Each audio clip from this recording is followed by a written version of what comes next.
presents time a big breaking মুহূৰ্ত দায়িত্ব লৈ একশন মুহূৰ্তত নামি পৰিছে বিধানসভাৰ অধ্যক্ষ ৰঞ্জিত কুমাৰ দাস কোনোৱে এতিয়াৰ পৰা কোনো ধৰণৰ কুকৰ্ম কৰিব নোৱাৰিব চুলাই ব্যৱসায়ীসকল চুলাই মদ ব্যৱসায়ী ড্ৰাগছৰ ব্যৱসায়ীসকল লগতে দুৰ্নীতিগ্ৰস্ত চৰকাৰী যিসকল বিষয়া আছে এই বিষয়াসকল সাৱধান যিকোনো মুহূৰ্ততে তেওঁলোকে যদি দুৰ্নীতিৰ লগত জড়িত হৈ পৰে তেনেহ'লে তেওঁলোকৰ ওপৰত কঠোৰৰ পৰা কঠোৰ ব্যৱস্থা গ্ৰহণ কৰা হ'ব একশন মুহূৰ্তত নামি পৰিছে ৰঞ্জিত কুমাৰ দাস আমি জনাই আছো বিগ ব্ৰেকিং মুহূৰ্ত জনাই আছো চুলাই বেপাৰী দুৰ্নীতিগ্ৰস্ত চৰকাৰী বিষয়া সাৱধান এইবাৰ হাত সাৰিব নোৱাৰিব কোনেও ডাইৰেক্ট জেল হ'ব চুলাই বেপাৰী দুৰ্নীতিগ্ৰস্ত চৰকাৰী বিষয়া বিৰুদ্ধে এবাৰ একশন মুহূৰ্তত নামি পৰিছে বিধানসভাৰ অধ্যক্ষ এবাৰ সাৰি যাব নোৱাৰিব দুৰ্নীতি কৰিলে চৰকাৰী বিষয়াৰ বিৰুদ্ধে কঠোৰৰ পৰা কঠোৰ ব্যৱস্থা গ্ৰহণ কৰা হ'ব কৈভাগ থকা চৰকাৰী বিষয়া কৰ্মচাৰীক কঠোৰ সকিয়নি প্ৰদান কৰিছে ৰঞ্জিত কুমাৰ দাসে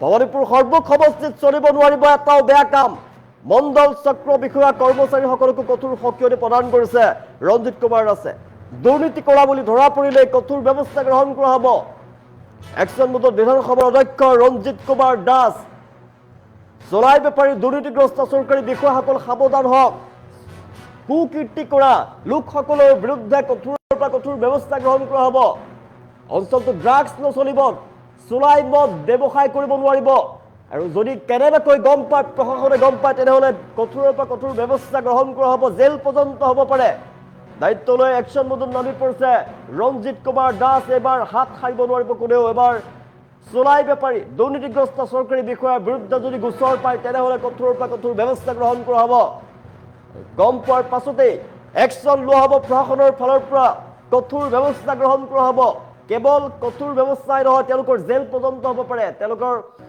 জেল পৰ্যন্ত হ'ব কৰ্ম এতিয়াৰ পৰা কৰিব নোৱাৰিব সাৱধান হওক ভৱানীপুৰ সৰ্বক সমষ্টিত নচলিব এটাও বেয়া কাম যদি অভিযোগ পায় তাৰ পিছতে চৰকাৰী কৰ্মচাৰীৰ বিৰুদ্ধে কঠোৰ ব্যৱস্থা গ্ৰহণ কৰা হ'ব চৰকাৰী আঁচনিত কোনো ধৰণৰ দুৰ্নীতি কৰিব নোৱাৰিব দুখীয়া দৰিদ্ৰ লোকক কোনো ধৰণৰ দুৰ্নীতি সংঘটিত কৰিব নোৱাৰিব চৰকাৰী আঁচনিৰ পৰা বঞ্চিত কৰিব নোৱাৰিব তেওঁলোকৰ বিৰুদ্ধে কঠোৰৰ পৰা কঠোৰ ব্যৱস্থা গ্ৰহণ কৰা হ'ব চৰকাৰী বিষয়াই যদি দৰিদ্ৰ লোকৰ কাম কৰোঁতে সমষ্টিৰ মানুহৰ কাম কৰোঁতে যদি হেমাহি কৰে কোনো কাম যদি পেলাই থয় তেওঁলোকৰ বিৰুদ্ধে ব্যৱস্থা গ্ৰহণ কৰা হ'ব বিশেষকৈ চুলাই বেপাৰী বিৰুদ্ধে কঠোৰ হৈ পৰিব প্ৰশাসনে যিকোনো মুহূৰ্ততে কঠোৰৰ পৰা কঠোৰ ব্যৱস্থা গ্ৰহণ কৰিব পাৰে ধৰা পৰিলে জেল পৰ্যন্ত হ'ব পাৰে কৈভাগ থকা চৰকাৰী বিষয়া কৰ্মচাৰীক কঠোৰ সকিয়নি প্ৰদান কৰিছে এতিয়াৰ পৰা সৰ্বক সমষ্টিত নচলিব কোনো ধৰণৰ বেয়া অভ্যাস চৰকাৰী কৰ্মচাৰীসকলে দুৰ্নীতি কৰিব নোৱাৰিব দুৰ্নীতিত লিপ্ত থকা বুলি যদি গম পায় তেনেহ'লে কঠোৰৰ পৰা কঠোৰ ব্যৱস্থা গ্ৰহণ কৰা হ'ব চুলাই বেপাৰী দুৰ্নীতিগ্ৰস্ত চৰকাৰী বিষয়াসকল সাৱধান হওক তেওঁলোকৰ বিৰুদ্ধে কঠোৰ ব্যৱস্থা গ্ৰহণ কৰা হ'ব যদি দুৰ্নীতি কৰা বুলি গম পায় এটকাও খাইছে বুলি গম পায় দুখীয়া দৰিদ্ৰ নিচলাৰ পৰা যদি চৰকাৰী আঁচনিৰ ধন তেওঁলোকে আত্মসাৎ কৰে তেওঁলোকে যদি কোনো দুখীয়া দৰিদ্ৰ নিচলাৰ যদি কাম নকৰি হাত সাৱটি বহি থাকে তেনেহ'লে তেওঁলোকৰ যদি অভিযোগ পোৱা যায় তেনেহ'লে প্ৰশাসনৰ ফালৰ পৰা কঠোৰ ব্যৱস্থা গ্ৰহণ কৰা হ'ব জেল পৰ্যন্ত হ'ব পাৰে কঠোৰ হৈ পৰিছে বিধানসভাৰ অধ্যক্ষ চুলাই বেপাৰী দুৰ্নীতিগ্ৰস্ত চৰকাৰী বিষয়া সাৱধান যদিহে কুকীৰ্তি কৰে কুকাম যদি কৰে তেনেহ'লে কিন্তু ভয়ংকৰ বিপদত পৰিব আপোনালোকৰ কঠোৰৰ পৰা কঠোৰ ব্যৱস্থা গ্ৰহণ কৰিব প্ৰশাসনৰ ফালৰ পৰা একশন মুহূৰ্তত নামি পৰিছে বিধানসভাৰ অধ্যক্ষ ৰঞ্জিত কুমাৰ দাস দায়িত্ব পাই একশন মুহূৰ্তত নামি পৰিছে ৰঞ্জিত কুমাৰ দাস এতিয়াৰ পৰা সমষ্টিত নচলিব কোনো ধৰণৰ বেয়া কাম নচলিব মহা বিপদত পৰিব আপুনি বেয়া কাম কৰা লোকসকলৰ বিৰুদ্ধে কঠোৰ হৈ পৰিব প্ৰশাসন আৰু খবৰ পোৱাৰ পাছতেই ভয়ংকৰ প্ৰশাসনৰ ফালৰ পৰা কঠোৰ ব্যৱস্থা গ্ৰহণ কৰা হ'ব কঠোৰ সকিয়নি প্ৰদান কৰিছে ৰঞ্জিত কুমাৰ দাসে হুংকাৰ প্ৰদান কৰিছে কোনো ধৰণৰ চৰকাৰী বিষয়া কৰ্মচাৰীয়ে যদি কোনো দুৰ্নীতি কৰে দুৰ্নীতিগ্ৰস্ত হৈ পৰে তেনেহ'লে কিন্তু তেওঁলোকৰ বিৰুদ্ধে কঠোৰ ব্যৱস্থা গ্ৰহণ কৰিব সমষ্টিৰ কোনো চুলাই বেপাৰী এতিয়াৰ পৰা চুলাই মদ বিক্ৰী কৰিব নোৱাৰিব যদি একশন মুহূৰ্তত বিধানসভাৰ অধ্যক্ষ ৰঞ্জিত কুমাৰ দাস চুলাই বেপাৰী দুৰ্নীতিগ্ৰস্ত চৰকাৰী বিষয়াসকল সাৱধান কিন্তু আপোনালোকে ভুল কৰিলে মহা বিপদত পৰিব আপোনালোকৰ বিৰুদ্ধে কঠোৰ ব্যৱস্থা গ্ৰহণ কৰিব এতিয়াৰ পৰা সমষ্টিত নচলিব কোনো ধৰণৰ বেয়া কাম যদি গম পায় তেনেহ'লে প্ৰশাসনৰ ফালৰ পৰা কঠোৰ ব্যৱস্থা গ্ৰহণ কৰা হ'ব চুলাই বেপাৰী দুৰ্নীতিগ্ৰস্ত চৰকাৰী বিষয়াসকল সাৱধানে এবাৰ হাত সাৰিব নোৱাৰিব কোনেও ডাইৰেক্ট জেল হ'ব ডাইৰেক্ট একশন লোৱা হ'ব কোনোৱে বেয়া কাম কৰিলে কুকৰ্ম কৰিলে ভয়ংকৰ বিপদত পৰিব কঠোৰ ব্যৱস্থা গ্ৰহণ কৰিব প্ৰশাসনৰ ফালৰ পৰা কোনো সাৰি যাব নোৱাৰিব বিশেষকৈ সমষ্টি ড্ৰাগছ মুক্ত কৰাৰ বাবে সমষ্টিটো যাতে কোনো ধৰণৰ সুৰাসক্ত লোকে তাত সুৰাসক্ত লোকৰ যাতে বৃদ্ধি নহয়, সুৰাৰ প্ৰতি যাতে নৱপ্ৰজন্মৰ আসক্তি বৃদ্ধি নহয়, ড্ৰাগছৰ পৰা যাতে সমাজখন মুক্ত পায়, তাৰ বাবে এই ব্যৱস্থা গ্ৰহণ কৰা হৈছে। একশ্যন বোৰ্ডৰ বিধানসভাৰ অধ্যক্ষ ৰঞ্জিত কুমাৰ দাস নামি পৰিছে আৰু সমষ্টিত এতিয়াৰ পৰা কোনো ধৰণৰ বেয়া কাম নচলিব, কুকাম নচলিব। যদি প্ৰশাসনৰ ফালৰ পৰা কেনেবাকৈ যদি গম পায় তেনেহ'লে কঠোৰৰ পৰা কঠোৰ ব্যৱস্থা গ্ৰহণ কৰা হ'ব। চোলাই বেপাৰী, জুৱাৰী, বেয়া কাম কৰা লোকসকল সাৱধান। একশ্যন বোৰ্ডৰ বিধানসভাৰ অধ্যক্ষ ৰঞ্জিত কুমাৰ দাস, এতিয়াৰ পৰা সমষ্টিত নচলিব জুৱা, অবৈধ জুৱা সমষ্টিত নচলিব। চোলাই বেপাৰী, জুৱাৰী, বেয়া কাম কৰা লোকসকল সাৱধান। অভ্যাস থকা চৰকাৰী বিষয়া কৰ্মচাৰীক কঠোৰ সকিয়নি প্ৰদান কৰিছে ৰঞ্জিত কুমাৰ দাসে।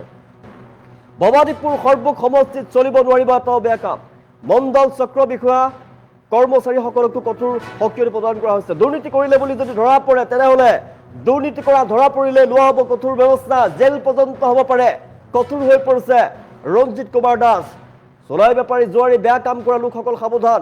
বিশেষকৈ সমষ্টিৰ দীৰ্ঘদিনৰ পৰা চোলাইৰ অবৈধ বেপাৰ চলি আহিছে। জুৱাৰীসকলে এতিয়াৰ পৰা কিন্তু জুৱাৰী সাৰি যাব নোৱাৰিব। জুৱা খেল অনুষ্ঠিত কৰা গম পালেই প্ৰশাসনৰ ফালৰ পৰা কঠোৰ ব্যৱস্থা গ্ৰহণ কৰা হ'ব।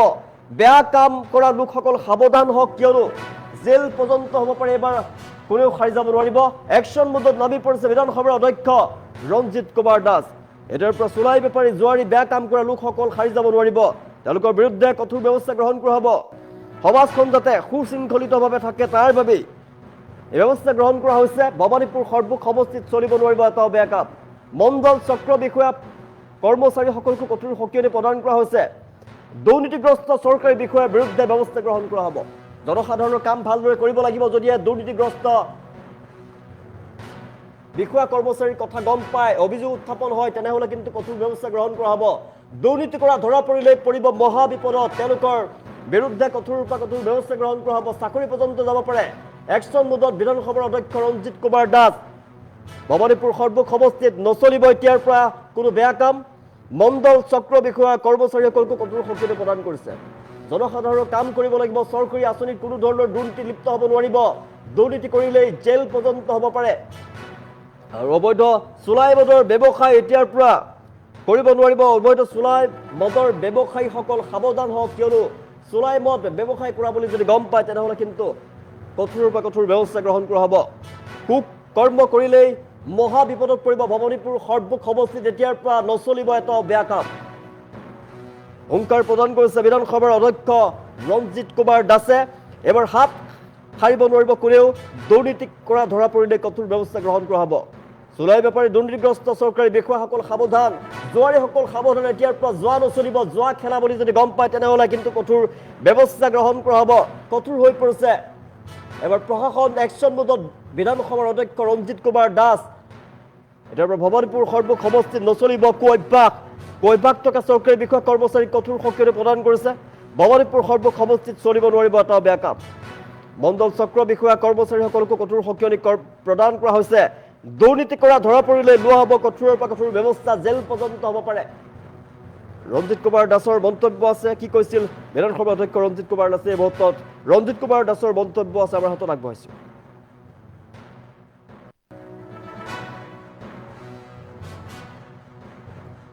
আহ্বান জনাইছোঁ, কাৰণ কিয় মই দেখিছোঁ যে 5টা বছৰত বিভিন্ন ধৰণৰ যি জুৱাৰ প্ৰয়োভৰ যি বাঢ়িছিলে এইবোৰ যাতে বন্ধ হয় তাৰ কাৰণে থানাক মই আহ্বান জনাইছোঁ। আৰু সেই আহ্বানক সঁহাৰি তেওঁলোকে নিশ্চিত ৰূপে জনাব। যদি নজনায় তেতিয়াহ'লে বিহিত ব্যৱস্থা ল'ব লাগিব নিশ্চিত। সেইকাৰণে মই আজি আহ্বান জনাইছোঁ যে এনেকুৱা যাৰ কু অভ্যাস আছে তেওঁলোকে ইয়াৰ পৰা সোনকালে যাওক। কাৰণ তেনেকুৱা কু অভ্যাসেৰে এতিয়া বন্ধগত কাম কৰিব নোৱাৰিব। গতিকে নতুন ৰূপত যিহেতু সজাম, গতিকে সমাজখনো ভাল হ'ব লাগিব। ৰাস্তা ঘাট বনালে কি হ'ব? ৰাস্তা ঘাট আজি বনালোঁ কালি ভাঙিব। কিন্তু সমাজখন যদি ভাঙি যায়, কাৰণ কিমানগৰাকী বিধৱা মহিলা আছে মই দেখিছোঁ যে লিভাৰ চিৰচিছৰ কাৰণে তেওঁলোকে প্ৰাণ গৈছে। গতিকে চোলাই মদৰ যিটো ইয়াতে ব্যৱসায় চলি থাকে সেইবোৰ বন্ধ কৰিব লাগিব। মই মহিলা সমাজকো আহ্বান জনাইছোঁ এই ক্ষেত্ৰত যাতে সচেতন যাতে হয়, আৰু সমাজৰ লগতে চৰকাৰৰ সকলোৰে সহযোগত নিশ্চিত ৰূপত বননগৰ অঞ্চলক আগন্তুক দিনত আগুৱাই নিম। মই কৈছোঁ যে যোৱা যাতে বগৰীগুৰি অঞ্চলত যি যোৱা যে কালিৰ পৰা ভলকা ডবাত যোৱা চলি থাকে বজাৰৰ মাজতে, গতিকে এইবোৰ যাতে মই শুনিব নোৱাৰোঁ তাৰ কাৰণে মই এইটো আহ্বান জনাইছোঁ। মই আহ্বান জনাইছোঁ কাৰণ মই যিহেতু অধ্যক্ষ, গতিকে মই আহ্বানৰ পিছত কি কৰিব লাগে সেইটো মোৰো বিভিন্ন ধৰণৰ আছে, এখতিয়াৰ আছে। এই এখতিয়াৰ মই এপ্লাই কৰিব লাগিব। যিহেতু মই দায়িত্ব লোৱা যিহেতু বেছিদিন হোৱা নাই, নিশ্চিত ওপৰত আমাৰ যি স্বাস্থ্যমন্ত্ৰী নিয়োগ কৰা নাই এতিয়ালৈ, গতিকে স্বাস্থ্যমন্ত্ৰী নিয়োগ হোৱাৰ পিছত তেওঁলোকৰ আলোচনা কৰি প্ৰতিটো মন্ত্ৰীৰ লগতে আমাৰ এই সমষ্টিৰ যিমানখিনি কাম কাজ আছে, কাৰণ প্ৰতিটো মন্ত্ৰীয়ে মোৰ তাতে আহিবলৈ বাধ্য, কাৰণ মইতো যাব নোৱাৰোঁ মন্ত্ৰীৰ তাতে, মন্ত্ৰী আহিব লাগিব। বিষয়াসকলক লৈ মই সভা পাতিম। তাৰ আগে আগে কি কি সমস্যা আছে সেইখিনি আমি লিপিবদ্ধ কৰি আমি আগন্তুক দিনত যিসমূহ স্থবিৰ হৈ আছে, স্থবিৰ হৈ থকা কামবোৰ আমি কৰাৰ কাৰণে ব্যৱস্থা ল'ম। আহ্বান জনাইছোঁ কাৰণ কিয় মই দেখিছোঁ যে 5টা বছৰত বিভিন্ন ধৰণৰ যি জুৱাৰ প্ৰয়োভৰ যি বাঢ়িছিলে, এইবোৰ যাতে বন্ধ হয় তাৰ কাৰণে থানাক মই আহ্বান জনাইছোঁ। আৰু সেই আহ্বানক সঁহাৰি তেওঁলোকে নিশ্চিত ৰূপত জনাব। যদি নজনায় তেতিয়াহ'লে বিহিত ব্যৱস্থা ল'ব লাগিব নিশ্চিত। সেইকাৰণে মই আজি আহ্বান জনাইছোঁ যে এনেকুৱা যাৰ কু অভ্যাস আছে তেওঁলোকে ইয়াৰ পৰা সোনকালে যাওক, কাৰণ তেনেকুৱা কু অভ্যাসেৰে এতিয়া বনগত কাম কৰিব নোৱাৰিব। গতিকে নতুন ৰূপত যিহেতু সজাম, গতিকে সমাজখনো ভাল হ'ব লাগিব। ৰাস্তা ঘাট বনালে কি হ'ব? ৰাস্তা ঘাট আজি বনালোঁ কালি ভাঙিব, কিন্তু সমাজখন যদি ভাঙি যায়, কাৰণ কিমানগৰাকী বিধৱা মহিলা আছে মই দেখিছোঁ যে লিভাৰ চিৰচিছৰ কাৰণে তেওঁলোকে প্ৰাণ গৈছে। গতিকে চুলাই মদৰ যিটো ইয়াতে ব্যৱসায় চলি থাকে সেইবোৰ বন্ধ কৰিব লাগিব। মই মহিলা সমাজকো আহ্বান জনাইছোঁ এই ক্ষেত্ৰত যাতে সচেতন যাতে হয়, আৰু সমাজৰ লগতে চৰকাৰৰ সকলোৰে সহযোগত নিশ্চিত ওপৰত বননগৰ অঞ্চলক আগন্তুক দিনত আগুৱাই নিম। মই কৈছোঁ যে যোৱা যাতে বগৰীগুৰি অঞ্চলত যি যোৱা যে কালিৰ পৰা ভলকাডোবাত যোৱা চলি থাকে বজাৰৰ মাজতে, গতিকে এইবোৰ যাতে মই শুনিব নোৱাৰোঁ তাৰ কাৰণে মই এইটো আহ্বান জনাইছোঁ। কাৰণ মই যিহেতু অধ্যক্ষ, গতিকে মই আহ্বানৰ পিছত কি কৰিব লাগে সেইটো মোৰো বিভিন্ন ধৰণৰ আছে, এখতিয়াৰ আছে। এই এখতিয়াৰ মই এপ্লাই কৰিব লাগিব। যিহেতু মই দায়িত্ব লোৱা যিহেতু বেছিদিন হোৱা নাই, নিশ্চিত ওপৰত আমাৰ যি স্বাস্থ্যমন্ত্ৰী নিয়োগ কৰা নাই এতিয়ালৈ, গতিকে স্বাস্থ্যমন্ত্ৰী নিয়োগ হোৱাৰ পিছত তেওঁলোকৰ আলোচনা কৰি প্ৰতিটো মন্ত্ৰীৰ লগতে আমাৰ এই সমষ্টিৰ যিমানখিনি কাম কাজ আছে, কাৰণ প্ৰতিটো মন্ত্ৰীয়ে মোৰ তাতে আহিবলৈ বাধ্য, কাৰণ মইতো যাব নোৱাৰোঁ মন্ত্ৰীৰ তাতে, মন্ত্ৰী আহিব লাগিব। বিষয়াসকলক লৈ মই সভা পাতিম। তাৰ আগে আগে কি কি সমস্যা আছে সেইখিনি আমি লিপিবদ্ধ কৰি আমি আগন্তুক দিনত যিসমূহ স্থবিৰ হৈ আছে, স্থবিৰ হৈ থকা কামবোৰ আমি কৰাৰ কাৰণে ব্যৱস্থা